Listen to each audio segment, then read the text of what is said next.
परमेश्वर की स्तुति हो। मैं हेमंत लाल एक बार फिर से परमेश्वर के वचन को लेकर आपके बीच में उपस्थित हूँ। लेवी व्यवस्था 16वां अध्याय हमें बताता है कि प्राचीन समय में वर्ष के सबसे पवित्र दिन योम किपुर, जो प्रायश्चित का दिन कहलाता है, महायाजक 2 बकरों को लेकर लोगों के सामने खड़ा हुआ करता था और दोनों बकरे देखने में एक समान होना चाहिए थे। इससे पहले कि एक बलिदान हो, उन बकरों को लोगों के सामने प्रस्तुत किया जाता था और दोनों का भविष्य निर्धारित होता था। यीशु मसीह को भी लोगों के सामने उनके बलिदान से पहले प्रस्तुत किया गया था। उस समय भी लोगों के सामने 2 मनुष्यों को प्रस्तुत किया गया था और केवल एक ही बलिदान बन सकता था और यम किपुर के अध्यादेश के अनुसार दूसरे मनुष्य को छोड़ देना था। तो उस दिन पेश किए गए दूसरे मनुष्य का क्या हुआ, वह जाने दिया गया। और उसका नाम क्या था? उसका नाम बरअब्बा था। यीशु मसीह परमेश्वर का पुत्र था, पिता का पुत्र था। क्या आप जानते हैं कि बरअब्बा का नाम का अर्थ क्या है? बरअब्बा 2 इब्रानी शब्दों से बना है। बर, जिसका अर्थ बेटा, और अब्बा, जिसका अर्थ है पिता।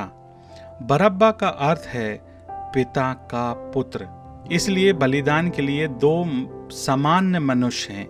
एक की बलि दी जाएगी और दूसरे मनुष्य को आजाद किया जाएगा।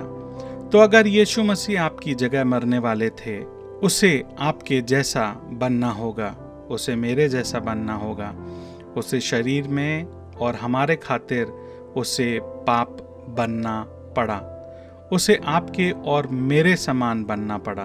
वो क्रूस जो आपके और मेरे लिए था और जिस पर मेरा और आपका नाम लिखा था, यीशु मसीह ने उस पर अपना प्राण दे दिया और अपना खून बहाकर हमारे लिए बलिदान बन गया और हमें अनंत जीवन दे दिया। यूहन्ना 3:16 में परमेश्वर का वचन हमें बताता है कि परमेश्वर ने जगत से ऐसा प्रेम किया कि उसने अपना एक लौता पुत्र दे दिया, ताकि जो कोई उस पर विश्वास करे वो नाश न हो परंतु अनंत जीवन पाए। आइए प्रार्थना करें।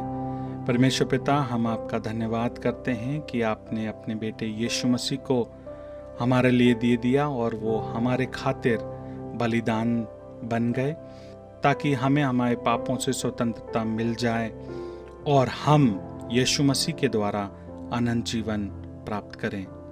आपके प्रेम के लिए धन्यवाद। आमीन। हम आशा करते हैं कि इन वचनों के द्वारा आपने आशीष पाई होगी। हम आपसे निवेदन करते हैं कि आप रोज़ बाइबल को ज़रूर पढ़ें और प्रार्थना में लगे रहें। परमेश्वर आपको आशीष दे।